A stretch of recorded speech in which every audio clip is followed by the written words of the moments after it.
连续落雨了后，天气阁来反热，嘛来阻碍着水稻的生长。伫咧台中5册的水稻讲拢出现着掉穗的现象，就是空包弹。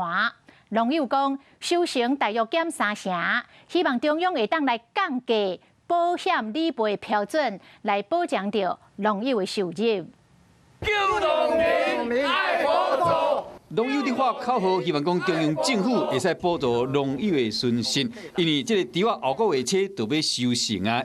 不过连续落大雨甲高温的影响，或者七啊拢放心。在栽培上有发生一些稻热病的情形，那引起的有一寡这个水稻有空泡弹。因为成本起价1分地都要加开千几块的成本，这摆加上天灾影响，稻去挖着丢着病，拢掉穗。虽然水稻保险有理赔，不过伫各乡镇市区都要减产超过2成，才有保障。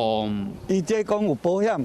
有损失20%才要补，我是感觉讲是成的降低。农友希望中央会使降低理赔标准，和辛苦归档的农友会使有一个稳定的收入。